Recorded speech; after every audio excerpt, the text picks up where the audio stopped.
Alright, so dear delegates, ladies and gentlemen, namaste. A very, very warm good morning to one and all.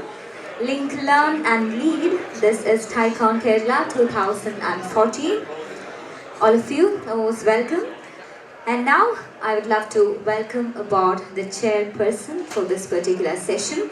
In fact, we just have got one session for this day. So he is none other than Mr. Alex Thomas. Welcome, sir. A big round of applause, definitely, everybody. Alex Thomas is a successful entrepreneur with about 30 years of experience and credible track record of building business both in services and manufacturing sector. He started his entrepreneurship career with a rubber plantation in northern Kerala in the year 1982 and later started the distribution of building materials. Alex co-founded Neptune Ready Mix Concrete Private Limited, the first ready mix concrete company in Kerala in the year 2003. He quit from the CEO position of Neptune in 2010 while continuing as an independent director for promoting Tierra Food India Private Limited. Tierra Food is into processing of agricultural products of Kerala such as banana and Casavento branded food products. Over the years, Alex has been associated with numerous trade and industry associations and has played leadership roles in many of them. He also has been active in many missions of public interest and local development.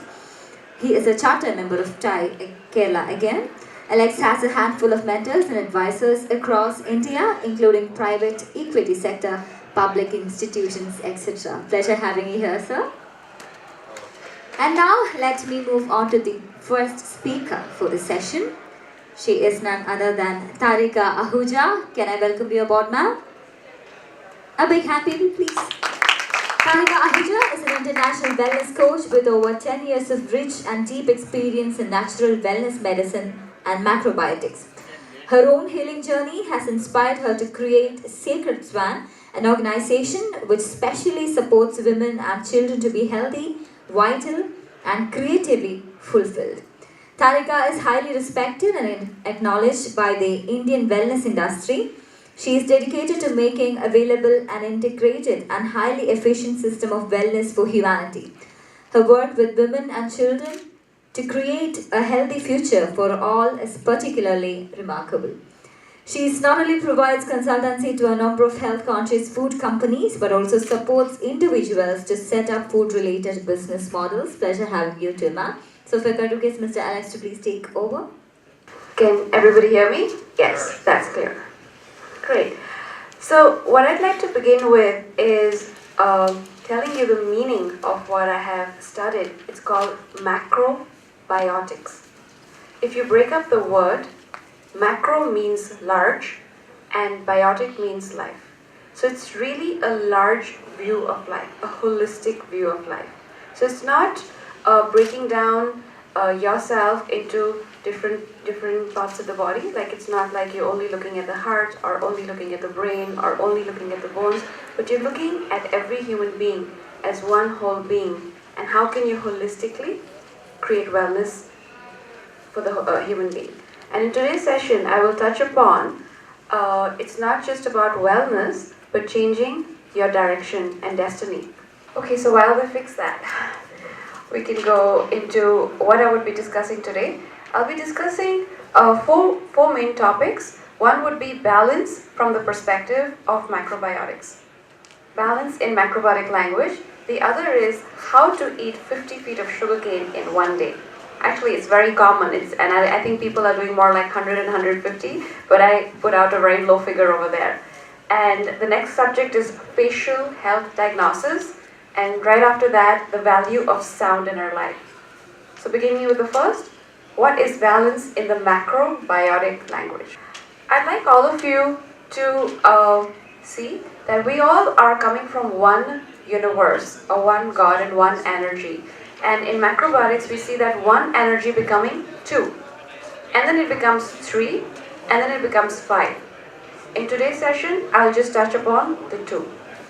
So imagine in the two, one side you have contraction and gathering, and in the other side you have expansion and dispersing. So one side is closing in and the other side is opening up. And so all of us need a balance of closing in and opening up. It's like a flower. If a flower has got the right balance of closing and open, it blooms. If it closes too much, it shrivels up. And if it opens too much, it wilts. So there is, under balance, a healthy contraction and a healthy expansion. And then there is too much contraction, which is an unhealthy contraction, and there is too much expansion, which is an unhealthy expansion. So here's what I balance: healthy contraction, healthy expansion, too much expansion, and too much contraction. Now in terms of our daily language of what we would see that as is, balance is of course the same. A healthy amount of contraction for every human being means that they have strength. They have strength to move on, they have strength to fight disease. And healthy expansion means that they have flexibility. Whereas energetically, if something is dispersing and expanding, it's flexible. But if it disperses and expands too much, it has no more strength, and that's what becomes weakness. So we want to stay away from the extremes of weakness. And on the other side, we have, if too much contraction happens, the strength begins to become rigidity and hardness in the system. So you want to basically stay clear of the extremes. So our next topic is how to eat 50 feet of sugar cane in one day. 1 teaspoon sugar, how many feet of sugar cane do you think 1 teaspoon sugar has? Yes, you just saw that actually. Okay, I got that on too soon. So the industrial process of sugar refining actually makes 3 feet. 1 teaspoon of sugar cane comes from 3 feet of sugar cane. So an average piece of cake that anybody has at a bakery has 5 to 6 teaspoons of sugar, which is not much. And if you add a scoop of ice cream to it, it's 4 more teaspoons. That's about 9 to 10 teaspoons. So you consume about 27 feet of sugar cane in 6 minutes and call it a snack. So easy, right? Would you on any normal day really consume 27 feet of sugar cane? That would take a lot of chewing, right? And the chewing actually charges your brain and it charges your body. So without that effort, you're just taking in the refined sweetness of the sugar cane, 20 feet of sugar cane. How many cups of tea do you have in a day? 3. Any more numbers? 2. And you add sugar to it, 1 teaspoon, 2. So every time you add sugar to your tea, just think every time you add 1 teaspoon is 3 feet is what you're taking in. How about sugar-free? Sugar-free? Well, sugar-free is Splenda, and sugar-free is made of chemicals, and that has a weakening effect. You know when I said about the balance, staying away from the weak and the rigid? So that creates a lot of weakness in the system, ultimately. And similarly, a soda pop has 6 to 8 teaspoons, 1 soda pop. So, and a piece of chocolate, as harmless as it seems, has about 5 feet of sugar cane, a commercial chocolate. The next segment that we'll move into is facial health diagnosis. Every part of our face is basically connected to a different organ in the system. And it's reflected on the face as well, the state of the organ. Our facial features, skin colorings, markings, swelling, dryness, everything depicts the state of an organ in the body. Face reading. So the digestive system is seen on the mouth area. And the upper lip represents the upper digestion and the lower lip represents the lower digestion. And so as much as what you find ideal lips in fashion is actually malabsorption and inflammation in the large intestines. And about reading the eyes, it's very simple. Somebody who's healthy, radiant, and bright-eyed will always have a straight gaze, and their eyes would not have too much of white under the eye or too much of white over the eye. So as you see over here, there's not too much of white under the eye. That's generally healthy. As soon as a little bit extra white is beginning to come, they're beginning to disconnect from their body. They're beginning to just go a bit too light. And that is a condition which implies that there is stress building in the system. And if there is so much white, which I often see with a lot of people in this day and age, it means there is deep mineral deficiencies happening, and the person or being needs to be looked into. So this is how a macrobiotic counselor really looks at health. It's not so much of just looking at the health or the nutrients in food, but it's the macro picture of what is happening. I mean, a person may be eating healthy, but are they absorbing? Are they making a difference? And I'd like to relate this a little bit to your journey in business as an entrepreneur. Iron, hemoglobin, right? Our blood has hemoglobin, which is iron. Iron is used in compasses to set the direction of a ship, the right direction, to show clearly which way to go and which way not to go. So for a human being, if they have clean and strong iron, strong blood quality, whatever their intention is, whatever their dream is, they will clearly find the path to that. But if they don't have a strong and clean iron, then they would probably have unclear thinking, unfocused, go in 20 different directions before they actually come in touch with what their deep and core intention is and are able to achieve it. So goals, being able to achieve your goals faster and clearer totally depends on the quality of your iron. Corners of the lips is the duodenum area, and you would see very often in a lot of people the corners are a lot darker, which is basically showing that the digestion is not functioning well. And the chin area shows the health of the prostate and the bladder. So if there's a lot of swelling on the chin, or there's a lot of fat on the chin, or there is uneven skin on the chin, that's reading the person's health condition.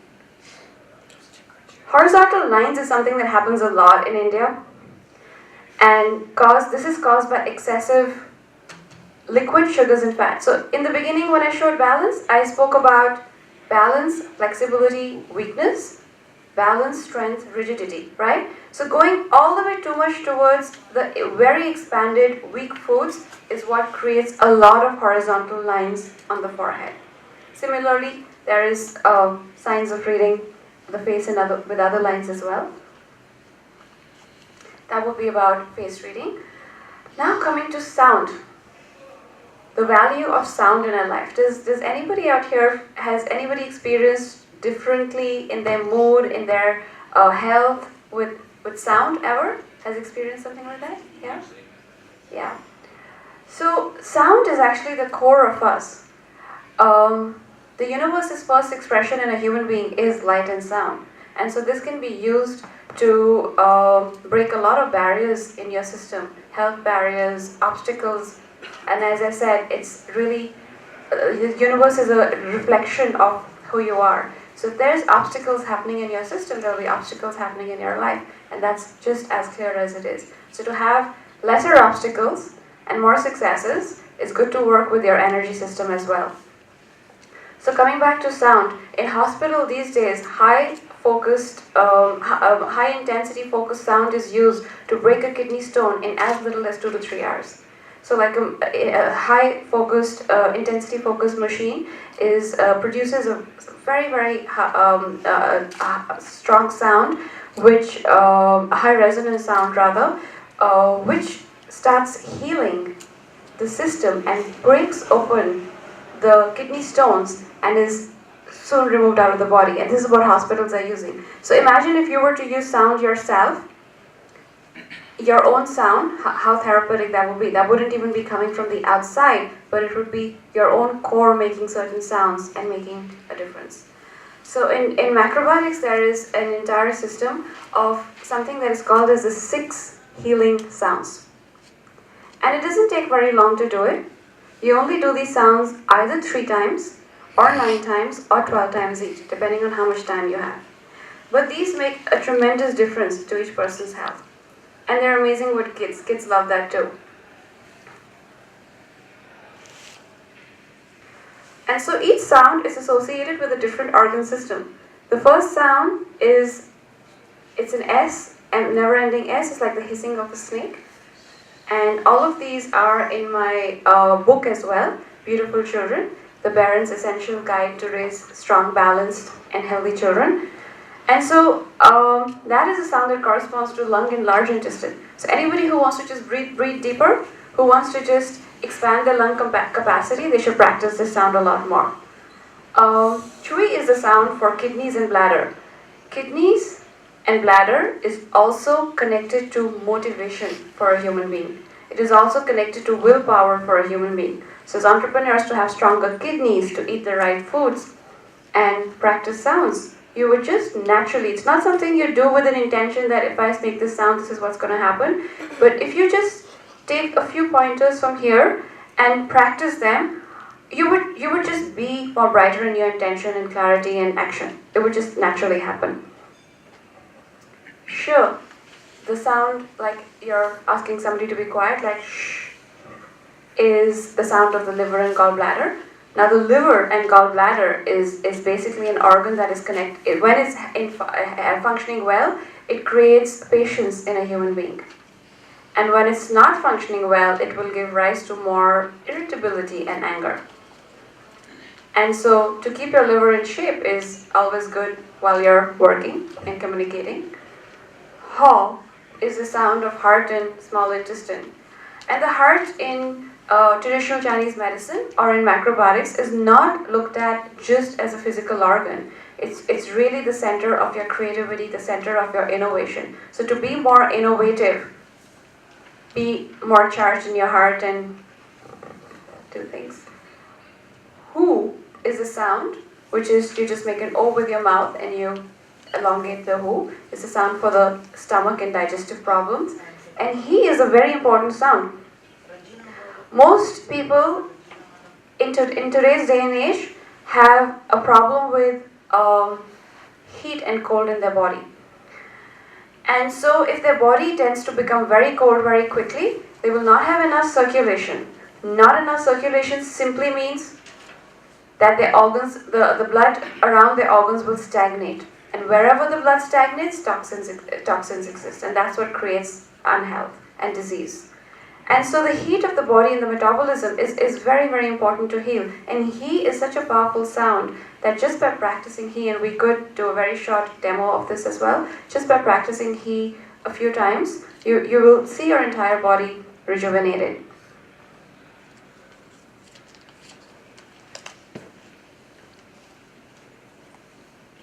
I'd like to touch upon some of my inspiring teachers as well. This is one of my teachers, Von Varana, and he's been my mentor in macrobiotics. And he also teaches one of the most amazing classes on facial health diagnosis. You can see him do that over there. He's written a book that's called Nature's Cancer-Fighting Foods. But I have to admit the book is much beyond cancer. It was a book on cancer because often as authors we tend to just write whatever the publisher wants initially. And so initially it was published as just a cancer healing book. But it has been republished in April this year, and it has information about anything and everything on health, wellness, behavior, everything, much beyond. And it's and everybody will have a takeaway from the book and from one of the chapters. This is my book. It's called Beautiful Children, the Parent's Essential Guide for Raising Strong, Balanced, and Healthy Children. I've been inspired to write this book for many, many years. And it was only as I got healthier with macrobiotics. I guess I should give a little bit of a background. When I was born, I was called a miracle child. And my parents lived in the US at the time, and just because of a difficult pregnancy, they moved to India. And doctors in the US had pretty much said either mother or child. And it was this one doctor, Dr. Datta, who nursed her and gave her a lot of injections and painkillers. And he was such an amazing doctor that even if he went for a picnic, he would just, even if my mom didn't call him, he would just stop by and talk to her and just check on her because he didn't want to leave for 2 days. There were no cell phones at that time. And it was his dedication and love that made me happen in this world. And because I was born so weak, I had no barometer of health.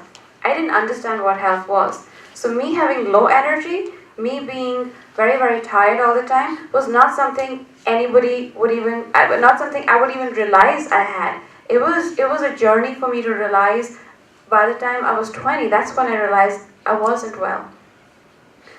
And so it was at age 20, I started to notice, a lot of problems come up. I had hypothyroid come up, I had osteoporosis, bones of an 80-year-old come up, whole lot of stuff.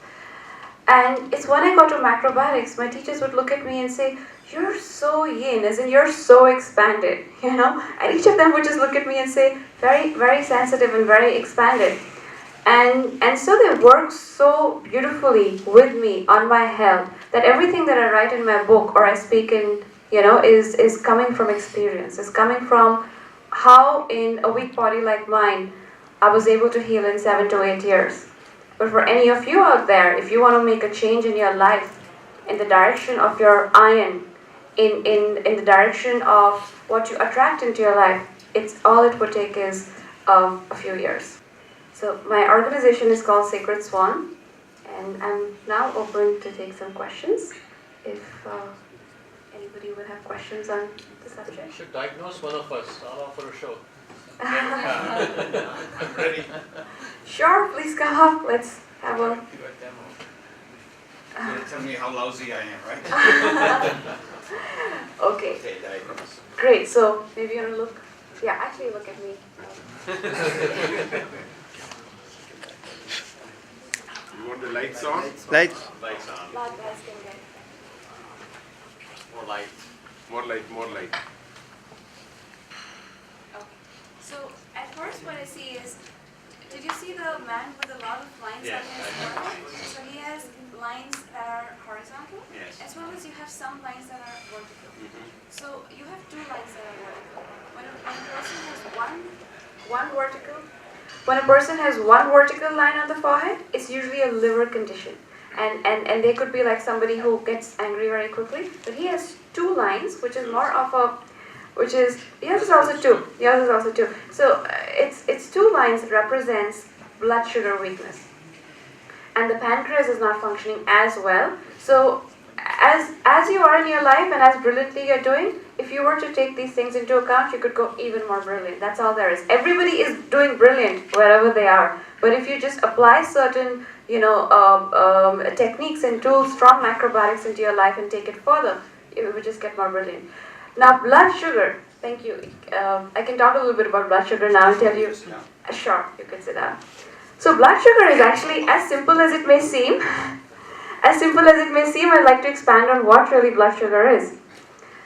Not the diabetic view of blood sugar, that is there of course. But in macrobiotics, blood sugar is the precursor to every health disease that may come up. And everybody has a slight blood sugar weakness, but it's good to start taking a little more attention to that and beginning to heal that. The food that was in the center, balance, is whole grains. And whole grains is brown rice, millets, barley, all grains that burn very slowly in the body. So it's basically slow foods. So what slow foods is going to do for you is as you eat the slow foods, the vibration going into your system is going to be slow and steady. And so your entire hormonal system, your blood sugar, your mineral absorption, everything will be slow and steady.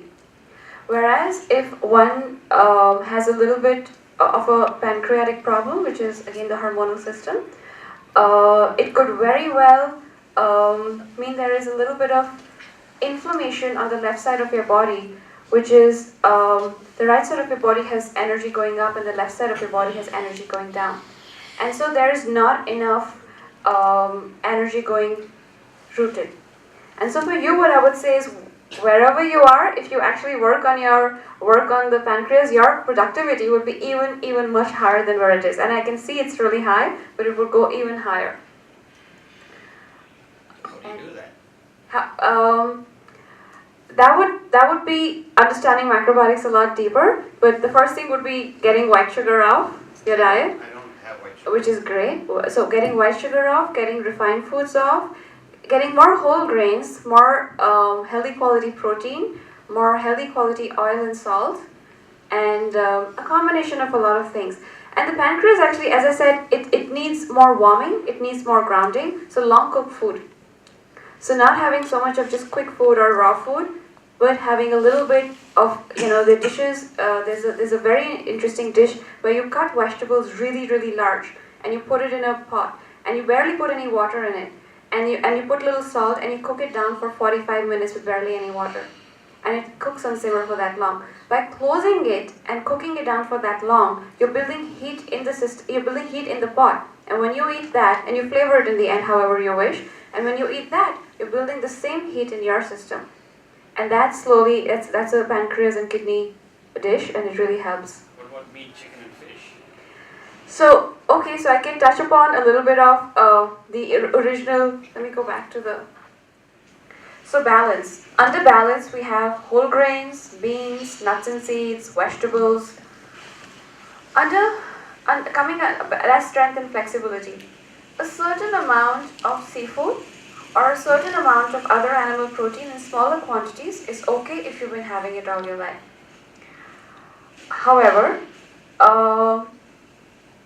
most of the animal protein is far more gathered and contracted. So what it creates is an extreme contraction in the system and an extreme expansion in the system. And the different people, different organs are affected. So for some people who may eat a lot of animal protein, their liver may get affected, and that's what contracts. But for some other people, they might not want to be angry all the time, and they're just more sensitive and conscious. And so they might have a part of the pancreas getting so contracted that the other part has no option but to overexpand. So it's like the extremes come into the body. And so the double line shows the little more of the extreme coming in. So I would say reducing animal protein for sure, in general. Yes. So how does this relate to, you talked about physical health quite a bit. What about Right. mental health? How does this all Well, tie it's into a triangle between the physical, mental, and the spirit. And so if your vehicle and your body is not strong, balanced, it wouldn't lead to strong and balanced thoughts as well. So a very simple example would be the functioning of, say, your kidneys or the functioning of your gallbladder. If your gallbladder is functioning well, you actually have good decision-making abilities and the gall to do things, and it's a saying. Similarly, your kidneys, at a physical level, they basically remove what you don't need, and they keep essential minerals in the body. They keep the body, the blood quality alkaline. So in terms of your brain, that's what they do. It basically, a person who has healthier kidneys or healthier organ systems, they'll have better discretion. They'll have, in the moment, better presence. And they could actually, a lot of people would just say to me, but we are, brain's functioning so well and we're doing so well in our life. And I would just say, you're a very strong soul. And you're a very bright human being. And if you would just apply these, you would just multiply all of what you're doing already. That's what I would say. So. Would there be any more questions from anyone? The therapeutic approach only based on sound, or you have some other approach? Oh, the therapeutic base is based on diet. A lot of it is largely diet. In this particular diagram, under the center, as I said, would be the brown rice and all of those. On the extreme right would be white sugar, alcohol, and coffee and things like that. So what happens is very often people who have, for example, people who are trying to get healthy, they'll go to the gym and they'll have eggs and sausages for breakfast and they'll have juice with it. And so they are almost want something contracted and then they want something really expanded because they wouldn't feel good.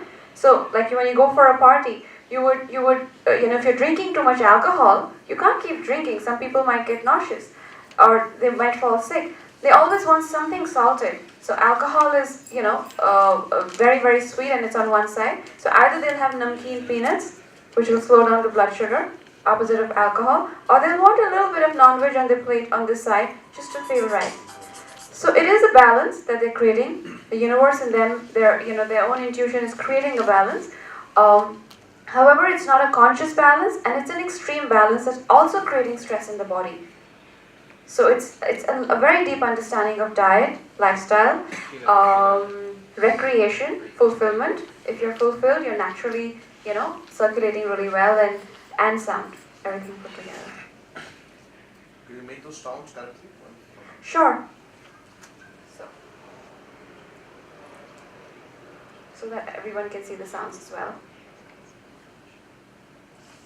So the first sound is for the lung and large intestine, and it would just be making the sound like the hissing of a snake. And what you basically do is you close your teeth like that, and you just make a sound that's.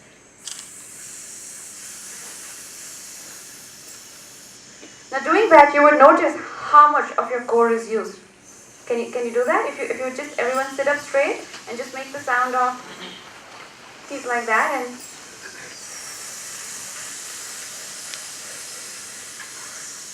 so the longer you can take it, the better it is. For being able to take it longer, can you notice you're actually using your stomach muscles? And so the core is what is given a lot of importance in macrobiotics, because the core is considered the second brain, even in modern sciences now. And the second sound would be chui.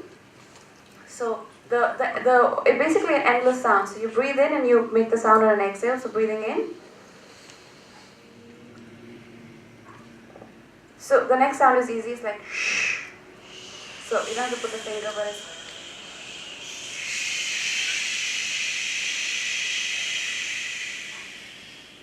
You can do that 2 more times. So do it really strongly coming from the core. It's only when you do it from the core that it's almost like a sitting down exercise.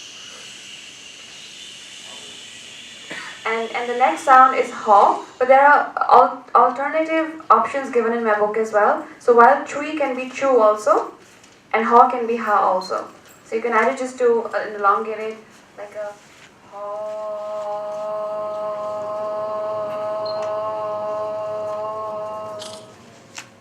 or you could do a ha. So you could all do one time, breathing in.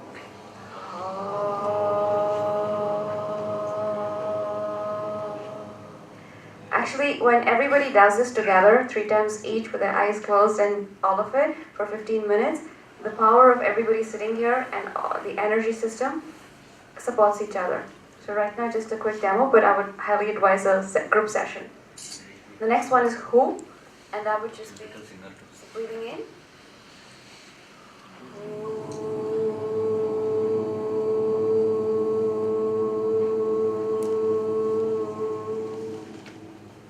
The next one is he, and as I said, this is one of the most important sounds. It really balances. Our body is divided into 3 parts: the top part, the middle, and the lower. And so the triple heater balances the heat of all 3 parts.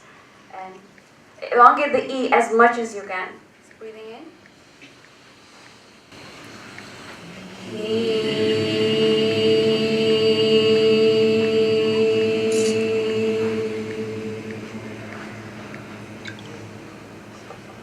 So that will be the demo of the sounds. I hope you can practice those well now.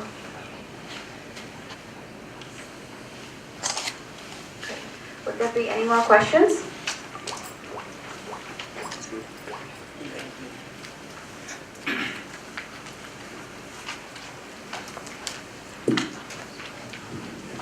Thank you very much, Tarika, for the interesting presentation on microbiotics.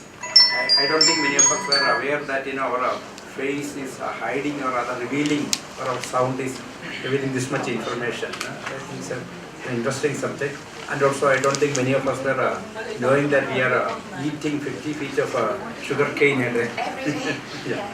Anyway, our company is into snacks, but we are into salty snacks, not into sweet snacks. I am happy with that.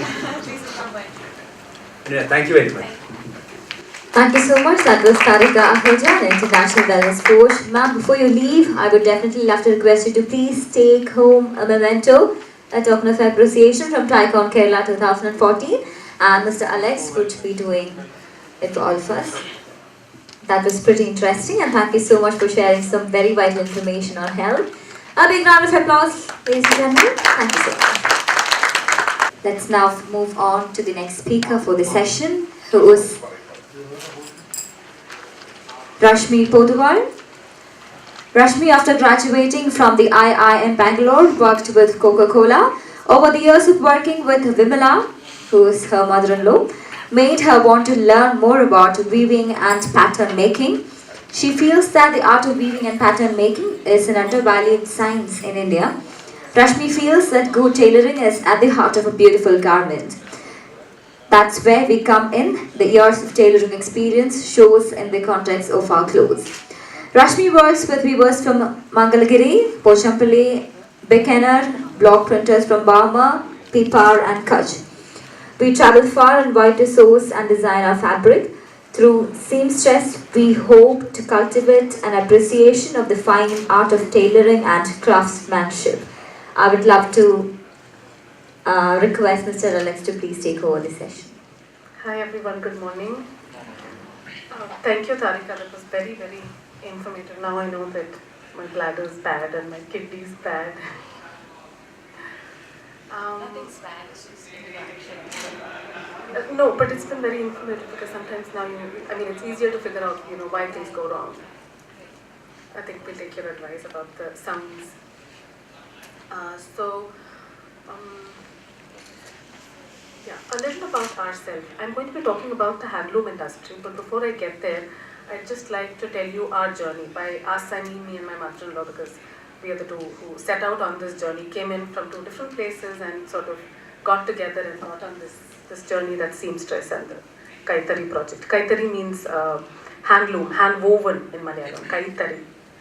So I'll just get started. I'll try and keep it as brief and interesting as possible. That's my mother-in-law. She's right there. She started. She was. I think she's an entrepreneur long before the word was fashionable. Long before she even knew what it meant. She made her first garment when she was 11. She sort of hand stitched it herself, and it was very organic. She first made clothes for herself. Then she started making for her friends, and very soon she had units in a lot of places. Had a lot of celebrities. Had friends and photo shoots and fashion and whatnot. Then she settled down in Thrissur, that's where we are from, and had this unit with workmen and tailors and cutters, as you can see, and that's been in existence for the last 30 years. So she's got about 35 years of experience with customized tailoring.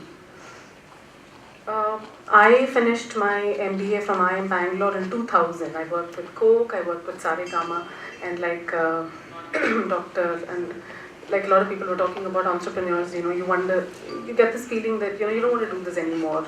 Your heart is not in it. You don't feel that you can market a soft drink anymore. And no offense meant to marketing soft drinks, but that your heart is just not in it. You want to do something that's a little bit more meaningful, something that you think adds value to yourself and to the community. So we decided that from traveling to source fabric, we had decided that we want to work with Indian textiles, and we figured that there was a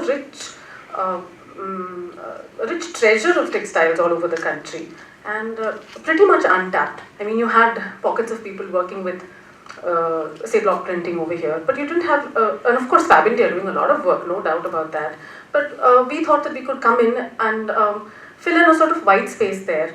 Because what we were going to combine was Amma's expertise in sizing and customized tailoring and work with Indian textiles, which is what we wanted to do. So we started seamstress and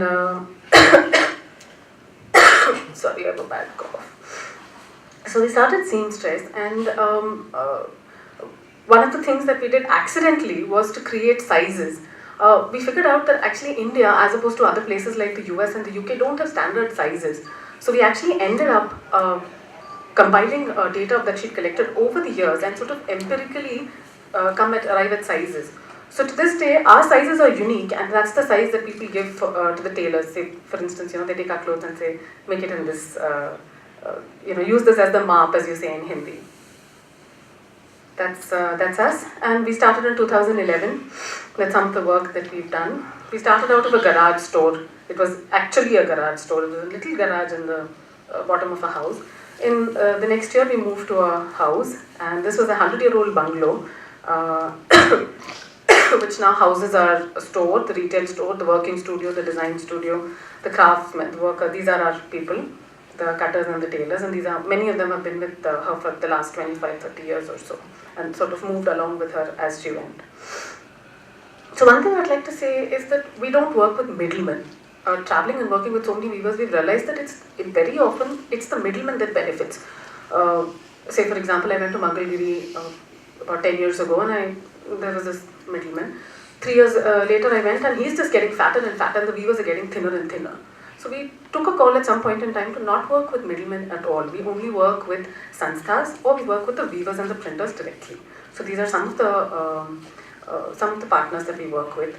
Khamir is a Kutch society that was set up after the quake, and they brought together all these block printing craftsmen together to sort of give them a platform where they could conduct workshops, and a lot of people do come to learn things from them, and as well as it sort of protects their interests. So similarly, these are the other partners that we work with. These are some of the textiles we work with. Block printing and weaving, these are the main things that we try and promote. That's some of the, something happened to the slide. That's some of the textiles we work with. I'll not get into the detail because each one of these textiles would require at least a day to explain the intricacies. But I would just like to leave you with the thought that it's mind-boggling intensity of work that goes into creating each of these textiles. There's dyeing, there's the warping, the warp sizing, everything is a complicated process. That's dabu. If you look on the top, that's the list of ingredients that go into, that's the recipe for it. Just like you would make your food, that's the kind of recipe that goes into the dye. That's ajrak, kalamkari, Mangalgiri. These are what the clothes look like, from our collections. Somewhere along the line, we realized that we actually hadn't worked with anyone from Kerala. We traveled all over the place, but not really worked with anyone from Kerala. We sort of did your collections with Kodi, which was the white and gold, and that you can spot from a mile afar. You know that that's Kerala, yeah, you know that's what it is. But I was curious. I thought, let's try and figure out if there's more to it than just this. So started a project. And we sort of identified the weaving hubs across Kerala: Balramapuram, Chenamangalam, Kuttambali, Kannur, Kasaragod. So I started with Kannur and Chenamangalam. Proximity and, how do you say this, interest of the weavers. And so we started work, phase 1 commenced. From the research, what I figured out that we wanted to try and revive some weaves that existed many years back and see if we could sort of bring it, give it a fresh lease of life, do some design intervention, give it some sort of freshness and make it look a little different. And so one of the first things I discovered is that there's something called the Kavaya Tuni. It's from the word Kebaya. This used to be used by the Eurasian Nonas of Malacca. And they were brought down to Kerala as brides for these Portuguese settlers. When the Portuguese settlers later married the Malayali women, the women sort of carried on that tradition. So that's what they wore. That, if you can see on the right, that's the Malaysian version of it, and that's what it is now today. So this thing is called the Kavaya Tuni in Malayalam, and it originated from the word Kebaya. What they do is, it used to be worn regularly, but now it's just dwindled to be worn on, say, particular days, important festival days. And I figured out that there's just one place in Kannur that weaves it. And it's not just any check. If you look at it closely, you'll see that it's not just any simple check. This is the Kausalya society where they do this weaving. It's the only society in all of Kerala that does this kind of weaving. If you look closely, it's 4 squares. And the weave in all 4, the color variations in all 4, the warp and the weft, all 4 are different. So what we did is we did some sort of a design intervention, kind of changed the colors, worked around with the colors a little bit, and removed some elements that we thought were taking away from the design. And we've asked them to work for us. Like what I'm wearing now is that.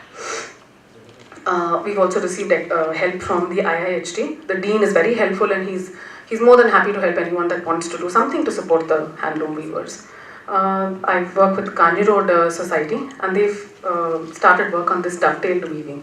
It's something that happens in Kanjipuram, and we try to replicate the same thing. It used to be in existence long time ago in Kannur, but not so any longer. So they had to send in trainers from the IIHT to help train people over here to figure out how it is, because it's a little complex. It's like you're setting two boards and you're stitching, sort of weaving the fabric together at the end.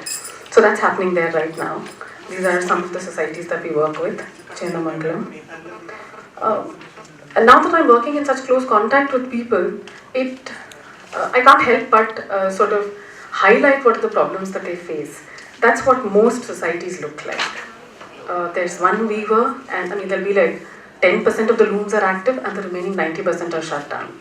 To be fair, not all of them are like that, but that's where they're going to get eventually, because this is a dying craft. There's no one learning weaving. Maybe 50 years back, people used to learn weaving in school. There used to be taris in school, and people used to teach them to children. But now that no longer exists. I mean, home science and other sort of crafts have taken the place of something that's part of our heritage. So there's no skilled weaver. There's no one weaving at home anymore. So no one even knows how to do that. And it takes a society about 6 to 8 months to train. Say, if I wanted to weave from today, it would take me 6 months of training before I can actually produce a meter of fabric that can be sold. Also, it's 80% women. Women folk comprise 80% of the weavers now, which was not the trend earlier. It's not like it was a women-centered activity or any such thing like that. It is that of all the jobs available, probably weaving is a better and higher paid and more dignity of labor. The men who are in the job are above 60 or above 70. They're the only ones, and that's because they feel that they can't do other labor that's more physically hard and sort of come back to what they know how to do. That's the first phase of garments that we've come out with. Yeah, so a little problem is the way we look at handloom. Everything can't be looked at a point of view as how to get the price down. Sometimes it's, if you want a very costly painting, you can't really say I wanted a 10 rupees or 100 rupees or some such. You've got to be willing to pay what it actually takes for people to put in. I can get you fabric from Mangalgiri for $100, but if you see those weavers, you won't even feel like wearing it. It's like blood fabric, because those guys are thin, and there's their children working in all of it, and you feel like once you go there, you feel that you really don't want to work with any one of those people again. If you can't do anything positive, let's at least not do anything negative to harm them. Kerala is very far from that. You don't have scenarios like that. But the point is that they're still not getting what is due to them. Things could be much better. We could be viewing it as a heritage, as a craft that we need to protect and preserve and cherish. People in the West would give a hand and an eye for a heritage as rich as this. And it is a fact that India has more handlooms than the whole world put together. But what do we do with it? You say, kitne mein dega? 100 rupees, acha 50 kar do. And here is this weaver. The amount of skill that goes into each activity that forms 1 meter of fabric is mind-boggling. And it isn't just physical hard labor. It isn't just that. It's skill. It's a lot of skill. So what are we doing? We're just letting it sort of die out, fade out, and it's just quietly fading away. Before you know it, 50 years later, somebody will make a documentary and say, we had this great heritage weaving, and but there's one man in one remote village who knows how to do it. Before that happens, I feel that it is my duty as someone who works in this industry that it's time for us to highlight and talk about it. And do something. What I do from what I can from my end, which is to do design intervention, which is to make people aware about it, which is to tell them that, don't go hankering after that Louis Vuitton bag. If you think that Louis Vuitton has that great craftsmanship to it, believe you me, somebody a few kilometers away from you is doing work that's far, far more skillful. He just doesn't have the brand backing. I'm going to leave you with this. This is a Kerala weaving map. Contrary to what we think, Kerala weaving isn't just the white and the gold. There's a different, unique weaving technique that happens in each one of these places. And this is just the tip of the iceberg, mind you. There's something unique that happens in each one of these places. If no one goes to document, record, infuse fresh life into these designs, it's going to be the end of it. So, not to leave it on a very sad note, but just to highlight that these are some of the problems that we face, and let's wear handloom, let's rejoice in what we have and cherish our heritage. Thank you. Any questions?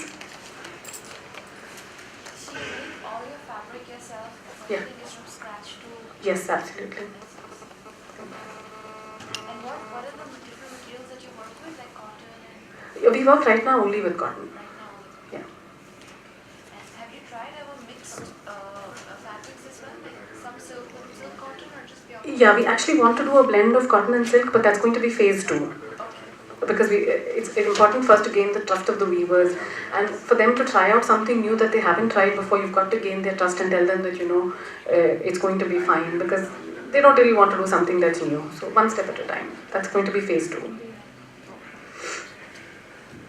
I have a question. So you are talking about and actually they also say that it's a handmade and why is it that they are able to make such a big brand out of that and we are not able to do the same here? Because we don't cherish what we have. We don't know.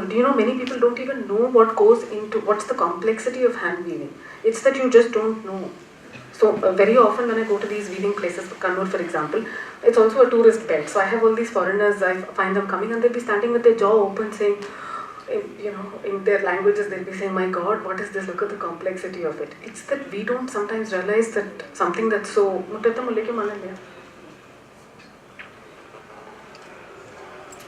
have a question. See, as an individual, we can each decide to wear. I think I can. I can hear you. As an individual, we can decide to choose to wear handlooms and promote Kerala in India.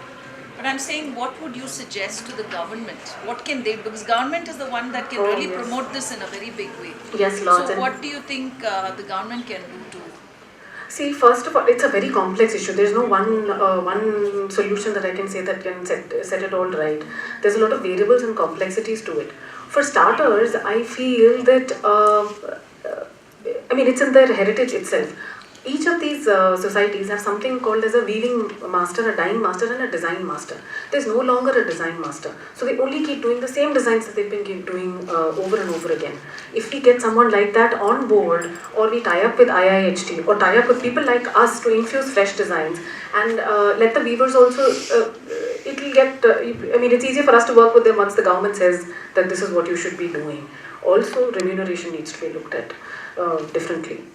They are, I'm not sure about this, but I don't think their remuneration has been revised in a very long time. For the skill work that they are doing, it is just not enough. It's absolutely not enough, which is why we're not attracting enough people. The biggest question now is, how are you going to attract skilled weavers? How are you going to train them? What are you going to do? In another 20 years, you're looking at 0 weavers. This almost reminds me of wildlife conservation. Where everything is going extinct, in with the new, out with the old. So, and what is enough? Right? What would motivate these folks to carry on the traditions and the heritage? It has to be a lucrative profession. Right. It absolutely has to be lucrative. You can't tell someone that because I want you to protect heritage, you just take 200 rupees a day. That doesn't work. You've got to make it... and I think also, another thing is marketing will work. There needs to be a lot of marketing that has to be done to handloom. People don't know what goes into it. I myself didn't. I'm not from a design background at all. And it's only when I walked into a cooperative society first that I realized that, my God, look at the complexity that goes into this. And you seriously cherish your fabric much after that. So there needs to be marketing, there needs to be documentaries and videos and people and brand building that has to be done around this so that people know what it is, what value this heritage is. Like Muziris, if no one knew about Muziris, this is equally something of that much value. You do clothes for men also? No. No, we made some for my husband and we decided that's it, no more. I have a friend who actually, really appreciates his different crafts, and he's a designer. And so he went to, say, for example, Chennapatna and the wooden toys. He made it into, global quality. Varnam, Karthik. His name? No, his name is Atul Jori. Oh, okay. And so he made it into, global quality design value stores. That's put in the best design stores in India and abroad now. So what I was saying is, for something like this, besides designing it with the in-house designers, maybe getting some of the famous designers to come in and do 1 year of work and help develop the a brand as well, as a product? See, something like that will help me as a brand, but that's not going to take care of 50,000 weavers. You're going to need government backing, as you say, because it's a big project. I can get in a lot of focus on what I'm doing, and I can get away with saying, oh, I'm reviving weavers, but I know it's not true. I know I'm not making a difference to maybe, except for the 4 societies that I'm working with, I won't be making a difference to them unless I highlight these issues. So, everyone's doing their little bit. There's this quiet revolution happening everywhere. There are a lot of people like me. I'm not the only one. So a lot of people like me focusing on crafts. Like she said, Atul Jori, there's someone called Karthik also. Everyone's focusing on craft and doing the best that they can. Not to say that that's not good enough. Not to say that that's bad. That's great. It's wonderful. But it's not enough.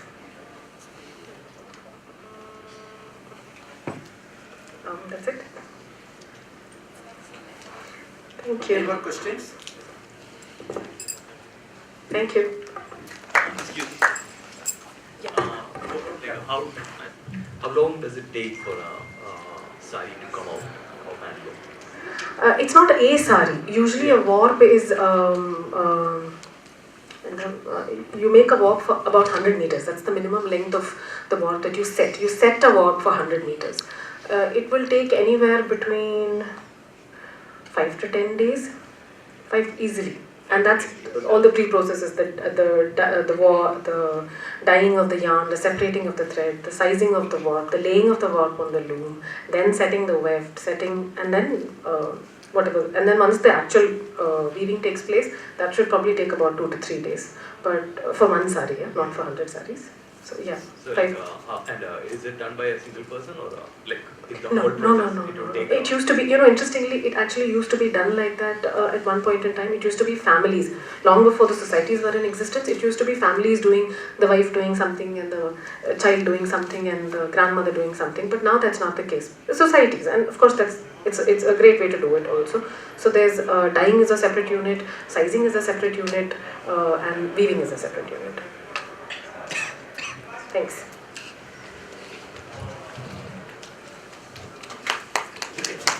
Thank you so much, and please take your memento now.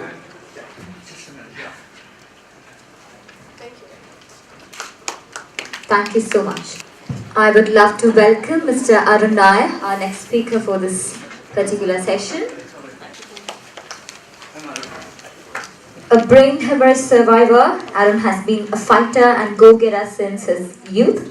His list of accomplishments include failing in his first business venture after quitting a high-paying corporate career, with fighting it against all odds to build up a professionally managed and reputed training company in Kerala. Today, in its 6th year of operation, Parivartan CTA is well known for its value-added training services spanning industries pan-India. His ability to motivate others and his deep urge to help others move up in life has made him a well-known life coach. He has spearheaded several social impact programs, including setting up India's first women's safety networking portal, Swaraksha. His life itself is inspiring for several people around him. He believes in the mantra of patience, persistence, and hard work being the key for long-lasting success. We are keen to listen to you. If you could please take over.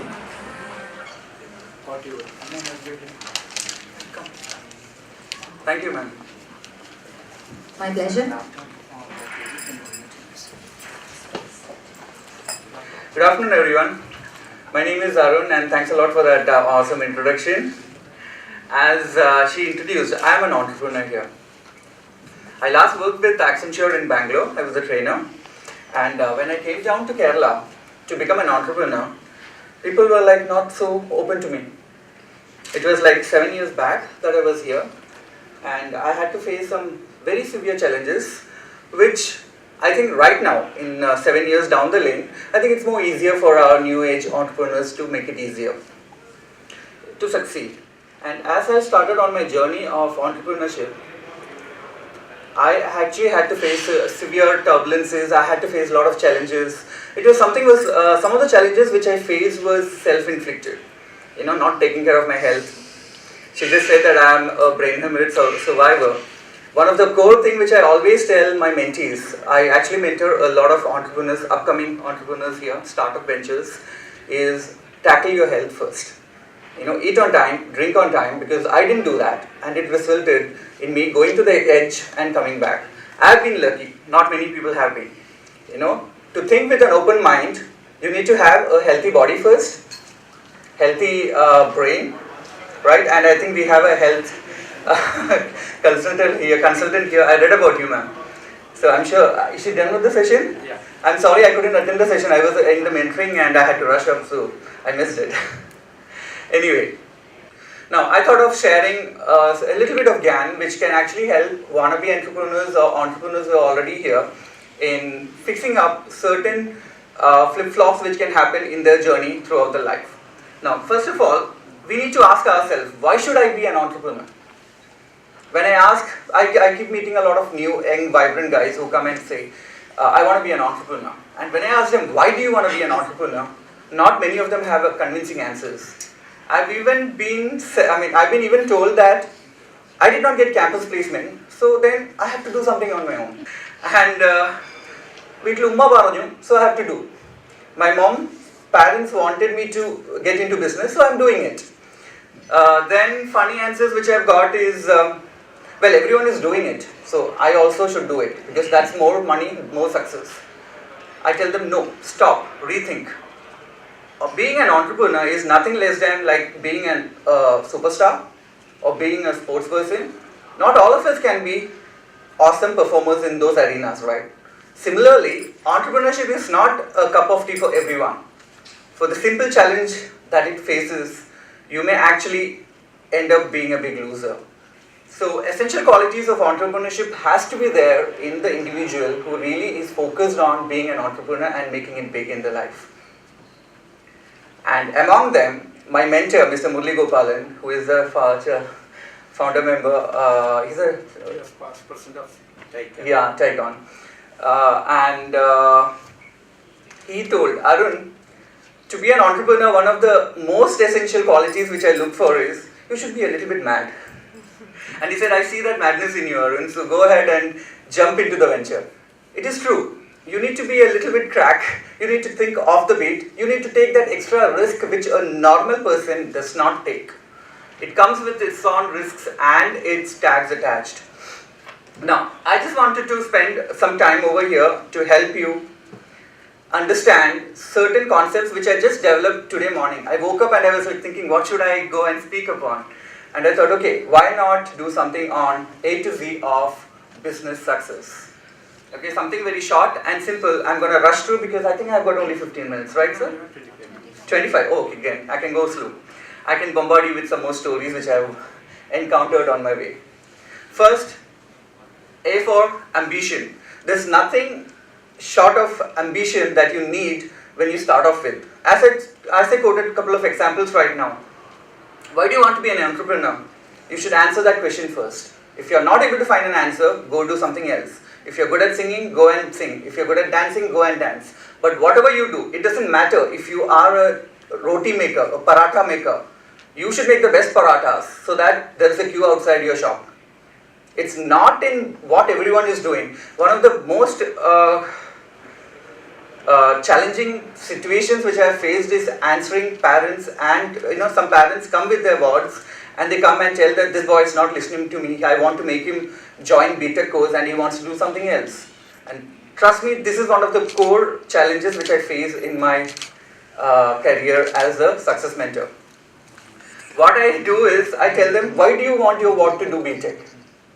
They are like, well, that's the in thing, everyone is doing it. So, I usually come up with quotes and I put it once on my Facebook profile that a Malayali becomes an engineer first and then decides what to do. There are people who join banking industry as a in the clerical level, okay?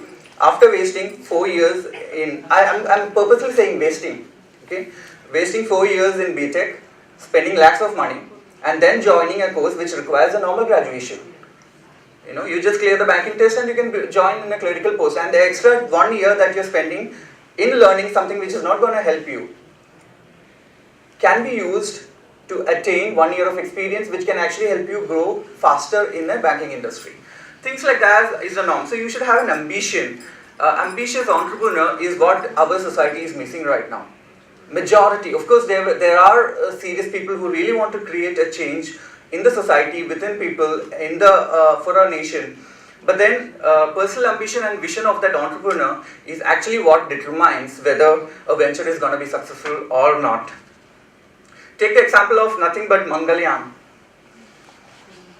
What started off like this, when ISRO team had to carry our missiles and rocket pads on cycles at our own Tumba in Trivandrum. They could not imagine that we could achieve at one stage what even big time developed countries like America and Russia at one point of time could not achieve. And we did it in style, right? We sent it at a quarter of the cost that other developed countries are investing in that project. So ambition is what actually drives and actually makes us come up. If you don't have an ambition, better quit. Next is business acumen. This is what I was telling you. You should have certain business sense within you. And I'm not going to tell you what exactly is required, but these are tips which will help you to build up your business acumen. First and foremost, read a lot. Along with reading, listen, watch, do whatever you can to increase your general awareness around you. Read the magazines, be it online, offline, anywhere and everywhere you find some information regarding your industry, your business, never lose out on it. You really have to be on top of information. Information is power. It's not about how big an office you have. You have swanky office, you have hundreds of people working for you, but if you don't have the information of what's happening around you, you are a failure. If not today, it's just a matter of time that you're going to be labeled as a failure.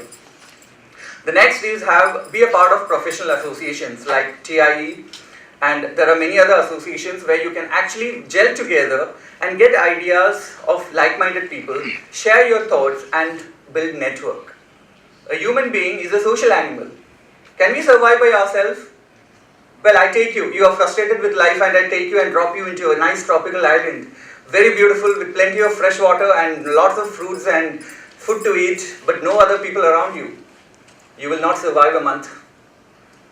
Within 40-45 days, you will start hallucinating. You will actually go crazy living alone.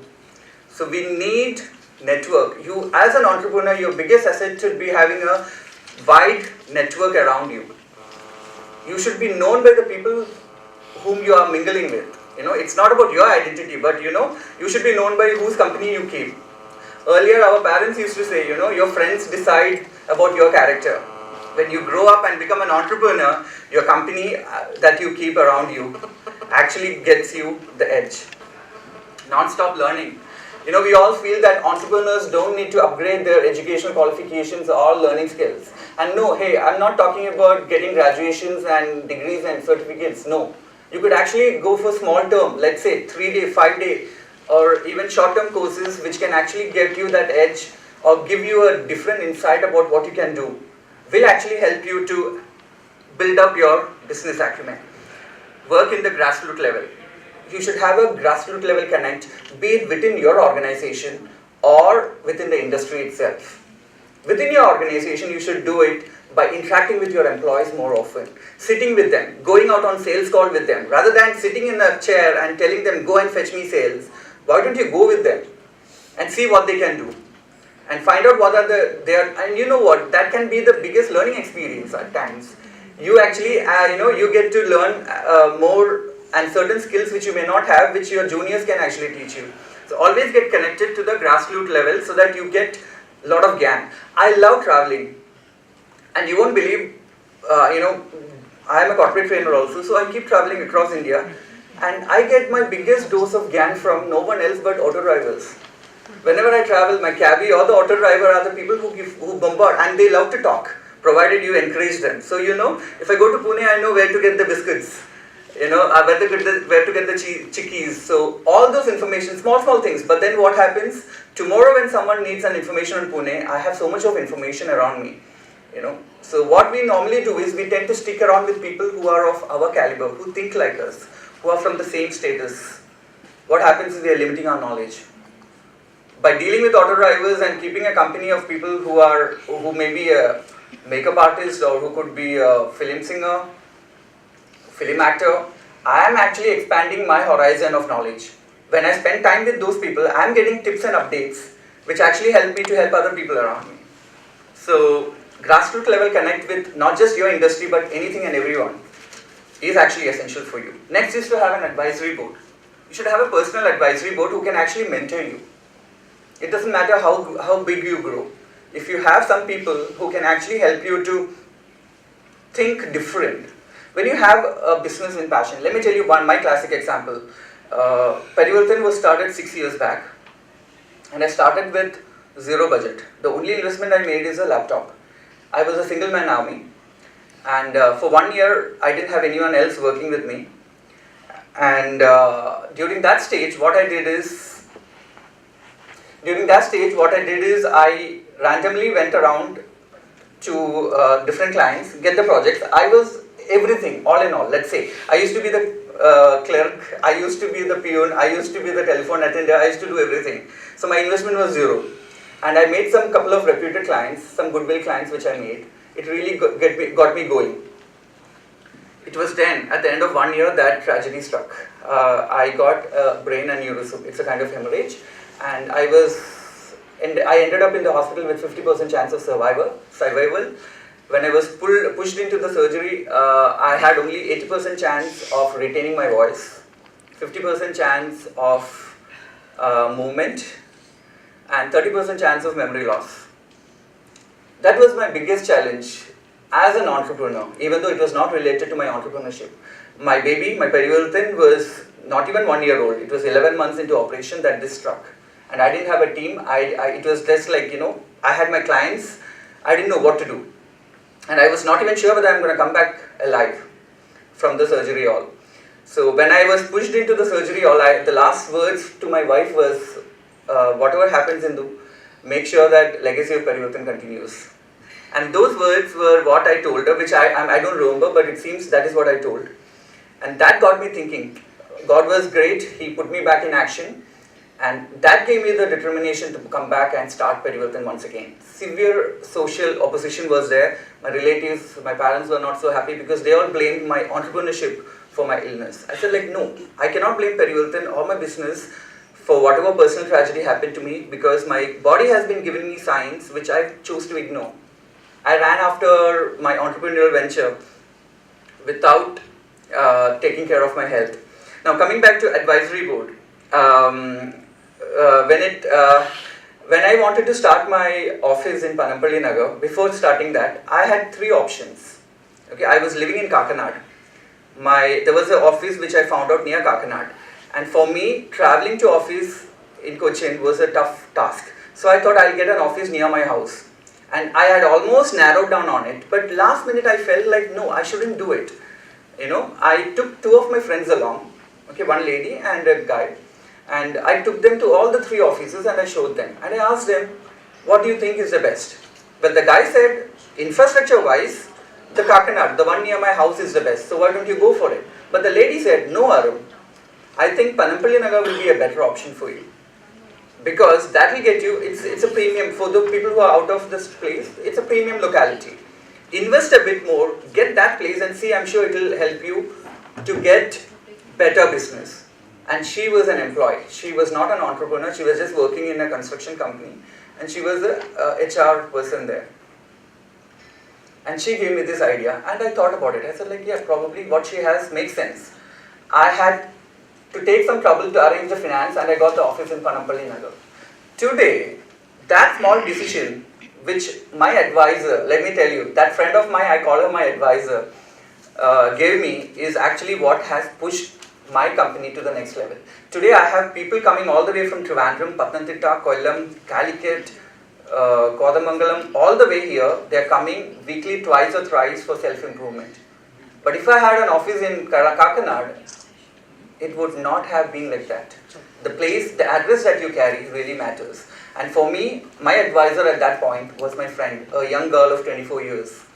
So while I was thinking of more of emotional and convenience of travel while choosing my office, an advisor who is not having an emotional attachment, who thinks more practically, will be able to help you to put your things in place.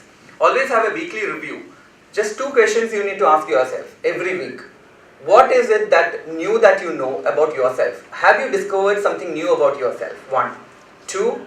What is it that you know about your company that you didn't know last week?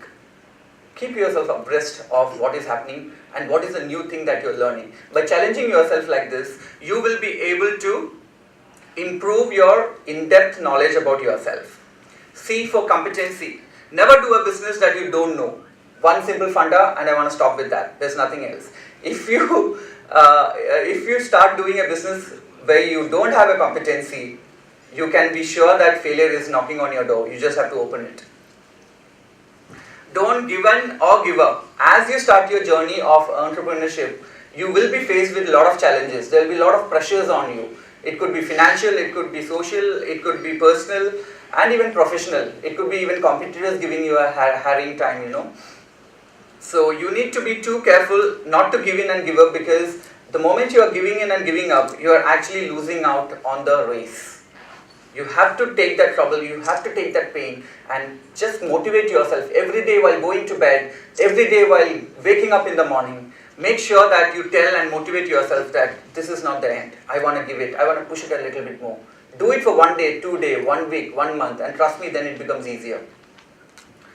Never become an entrepreneur unless you enjoy what you are planning to do.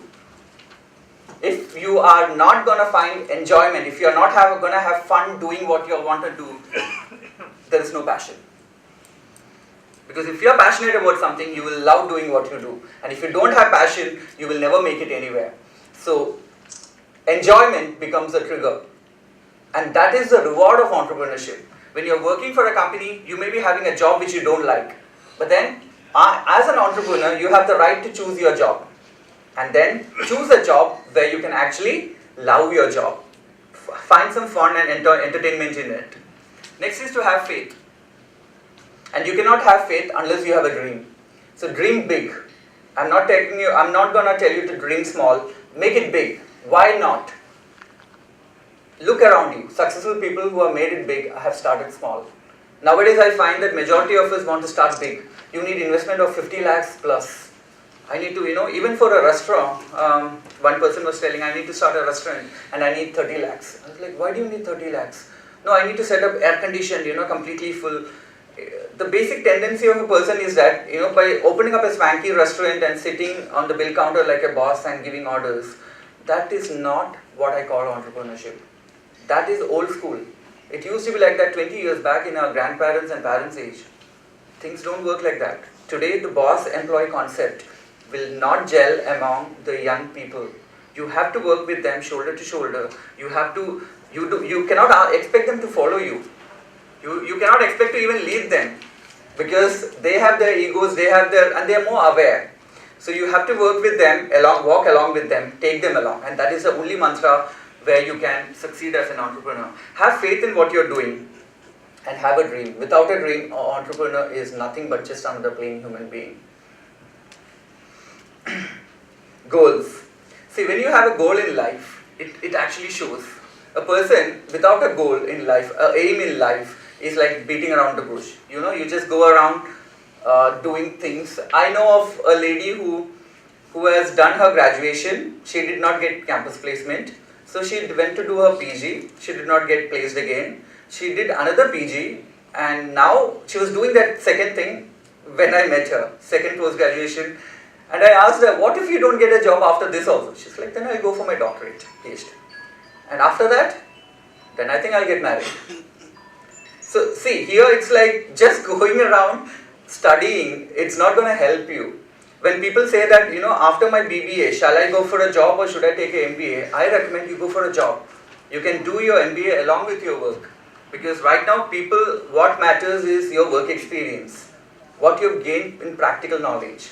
And trust me, if you are an entrepreneur, even if you are a failed entrepreneur, you will still have market value in the job market. Many of my clients have told me directly that I prefer to take an entrepreneur who has tried something and has failed, rather than taking a fresher who doesn't know anything about anything. Have a goal in your life. It could be a performance-based goal, it could be a financial-based goal, and it could be a success-based goal. Every company should have these 3 goals. Set it like goal for 1 year. At the end of 1 year, how will be my performance? Will I be growing my organization? Will I have infrastructure updates happening? Will I have financial progress? If so, what is the financial progress that it is supposed to bring? And then there should be a success goal also, in terms of success. Success I am not defining, because for every individual, success is unique. So it's not about how much money you make or how much fame you make. For some people, it may be more of job satisfaction. They may not be making big money, but they are happy what they are doing. So I would still call them, you are successful, right? Humility. This is something we tend to forget as we grow. Okay, in Malayalam there is a saying, "Vanna vazhi marakkan padilla." Never forget the path through which you came. One small example I can tell you is one lady was telephoned from a hospital telling that your husband has been admitted after an accident, and the lady is all like worried, and she comes running to the hospital, and the front office lady tells, okay, this is the ward and this is the room and this is the bed, so your husband is currently there, go and locate. She explains, okay, and this lady, because of her emotional state, she's totally turbulent and she's running around corner and she's not able to find that room. And she's like too much in a shock that she's not even able to ask people help. And the owner, the main doctor, the person who runs the hospital, he was coming out of his cabin and he sees this totally worried and running around lady, and he asked, what happened? How can I help you? And the lady is like telling, she told me this is the ward, this is the bed, I am not able to find it. And this gentleman, what he does is, please come with me. He took her, and it was on the same floor, and he took her and put her in the ward and said, don't worry ma'am, it is my own hospital, but it takes, at times even I tend to forget where the ward is and where the room is. Okay. Now if I ask you, what is it that he did? There was nothing. But if you look from the point of view of that worried and totally confused lady at that point, it was a big thing that he did.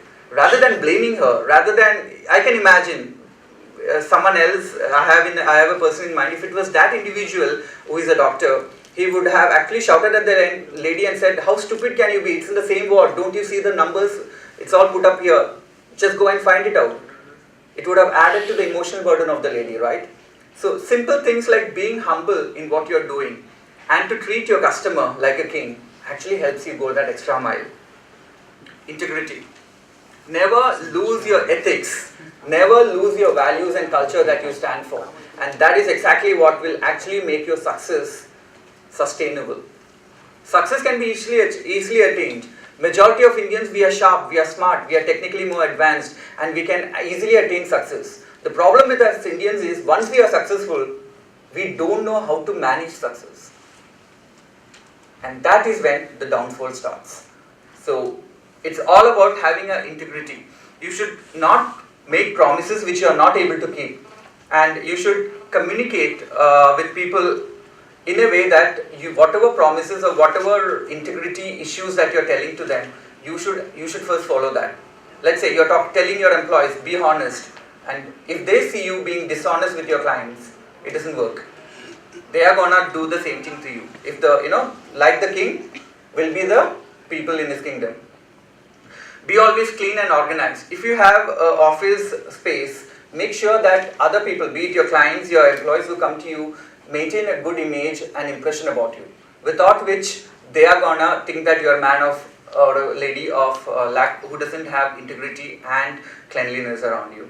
Find balances to stay focused, in the sense, always find a balance in work life. A person who is able to manage his work and his life will have more of integrity and will have more of time. It's when things start going wrong that we actually forget about our values and culture. Okay, an entrepreneur's mind, his brain is a factory. It's a factory of decision making. All the time it's churning out decisions by the second, by the minute. And it's all about judging every minute, and every move and every challenge is what you should be judging about. You have to judge right. One wrong judgment and probably your entire business can turn topsy-turvy. Keep trying. Now here, can you please click on that? It's a video. It's a short video which I shot at my home some years back, where I saw this small little insect. It's an ant. Yeah, just click on it. Thank you. The small ant was trying to carry something. It's a leaf. and then it faced the challenge. At that point, the leaf gets stuck. And what does it do? It is trying harder, it doesn't move. And now, the ant gets on top of the leaf, it observes the problem from different angles, it prepares itself, it readies itself, it approaches the problem from a different angle, and then see what happens. So it's all about, see, I mean, I don't know, it was like God's wish that I had the camera in the hand and I was seeing it live in front of me. A small insect like an ant can tackle such a big managerial issue in such a simple way. Why can't we humans, who are so much more intelligent, why can't we do it, right? Keep trying, never give up. Think of different options. I'm sure that it will work. Many people who have come to me for mentoring ask me, how can I go and ask business from clients? I mean, you are asking for business, which means that you are adding value to them. You are not asking and begging them, right? You should differentiate between that. Next, learn from your mistakes. Are mistakes good? Right? But unfortunately, if you notice, right from our childhood, we Indians tell that mistakes are not good, right? What happens in second standard if you make a mistake, 2 plus 2 is 5? What happens? Teacher will scream at us, she may beat us, give us imposition, right? So what happens in that little child's brain? Mistakes are bad, I shouldn't do it. And what happens is we tend to motivate, we Indians, we love to motivate by demotivating. Let's say, when I was a little child, probably in the 8th standard, I get the 10th rank and I come home. The first thing my parents will be like, 10th rank only, what happened? You should have got first rank. That was decent enough. My relatives if they come, or my friends or neighbors if they come, the neighboring auntie can come and tell, oh, you only got this much. You know, that that son got this much, comparison starts. And what happens in that little boy's mind? I'm good for nothing. So low self-esteem starts from there. Okay, we tend to have inferiority complex. The butt of it, we are putting the seed into the child at that point. The same can be told in this way. Instead of telling, oh, there are 9 people ahead of you, you can say, boy, this time you put 30 people behind you. Next time, you just have 9 more people to cross and you are number 1. So when the child imagines, oh wow, 30 people I have put behind me, now I've got only 9 more. That again is the same similar motivation, but that works in a better way. Please take it as a learning and put it in your individual lives. Make sure that you don't kill creativity and self-esteem of a child by doing this. Make mistakes. We need to learn from the mistakes. As she said, mistakes are good. Why? Because mistakes is an opportunity to learn. And the moment you learn from the mistakes, it doesn't remain a mistake. It becomes a experience. So, make mistakes, turn them into experiences, move ahead in life, and trust me, within a few years, you will be a man people respect. Foresee the things. Once you make a mistake, never repeat it. If you are repeating a mistake, you are nothing less than a fool. Sorry for being frank. So never ever repeat your mistakes. Always try to learn from it and foresee it. And mistakes are good. It's okay to make mistakes. Just make sure that you move ahead, don't get stuck there. Next is to make things happen. I can see a lot of people who come and tell about a lot of big things. I have so many big plans. I want to change the society. I want to transform India. I have so much of willpower to do things. And all I see is this mouth working, nothing else. Their brain may be working, their mouth will be working, but they are not able to convert it into action. So what happens?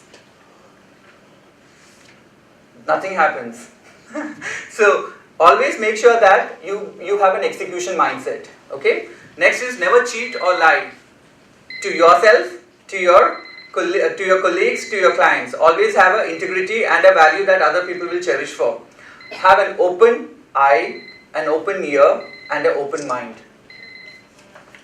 This will help you to have an edge over your competition. You should be aware of what is happening around you. Use your senses which God gave you. Practice. There is nothing that says that entrepreneurs have to be proper. They have to be perfect. Yes, of course you can be perfect, and you should be a perfect by not like getting it right all the time, but by making sure that you can't get it wrong anymore.